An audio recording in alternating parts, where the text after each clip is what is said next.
अगर मैं आपको कहूँ कि हमारी अर्थ को किसी ने उल्टी करके पैदा किया है, तो आप कहेंगे कि क्या बकवास कर रहा है, कोई दुनिया उल्टी करके कैसे बन सकती है। या मैं कहूँ कि हमारी दुनिया एक बड़ी लाश से बनी है, तो आप बोलोगे। मैं जिस चीज़ की बात कर रहा हूँ उसे क्रिएशन मिथ कहते हैं। अगर लेमन टर्म्स में कहा जाए तो कहानियाँ अबाउट हमारी दुनिया कैसे बनी। हर सिविलाइजेशन या सोसाइटी का अपना क्रिएशन मिथ होता है। कुछ मिथ्स सोसाइटी और सिविलाइजेशन के डाउनफॉल और मर्जिंग की वजह से कहीं अंधेरे में खो गए। जो सिविलाइजेशन बची, उनके मिथ आज भी उन किताबों में जिंदा है। तो आज मैं कुछ ऐसे क्रिएशन मिथ शेयर करूंगा जो बहुत ही बिजार हैं बट इंटरेस्टिंग भी। पहला मिथ आता है सेंट्रल अफ्रीका के बुशोंगो लोगों से। उनकी मान्यता है कि शुरुआत में सिर्फ अंधेरा और पानी था और गॉड बुम्बा अकेले थे। एक दिन बुम्बा को पेट में तेज दर्द हुआ और उन्होंने उल्टी करके सूरज निकाला। सूरज की गर्मी से पानी सूखा और जमीन बनी। फिर बुम्बा ने दोबारा उल्टी की और चांद, सितारे और 9 अलग अलग एनिमल्स निकाले। इन 9 एनिमल्स में से 8 कॉन्गो की बायोडाइवर्सिटी का हिस्सा थे और 9वां एक मिथिकल एनिमल था।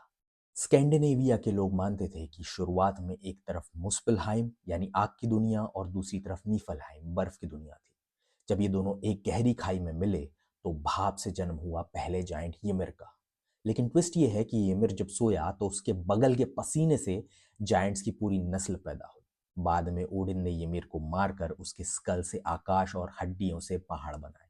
यहाँ पर भी आप पाएंगे कि शुरुआत बर्फ और आग से हुई। स्कैंडिनेविया के देश उनकी एक्सट्रीम ठंड के लिए जाने जाते हैं और इन देशों में आग का महत्व क्या है ये उनकी माइथोलॉजी बताती है।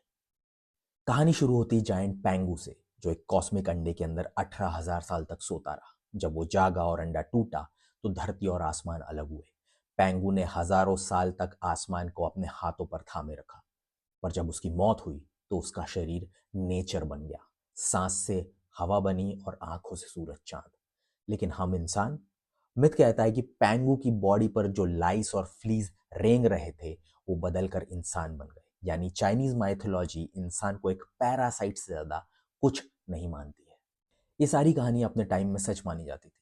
लोग इन्हीं देवी देवताओं की पूजा करते थे और उनसे डरते भी बहुत थे। आप सब ये कहानियां सुन के शायद हंस रहे होंगे और इन्हें रेडिकुलस मान के डिस्कार्ड कर रहे होंगे। लेकिन जो आपका बिलीफ है अपनी खुद की कहानियों को लेके, वो कितना सच है, सोच के देखिए।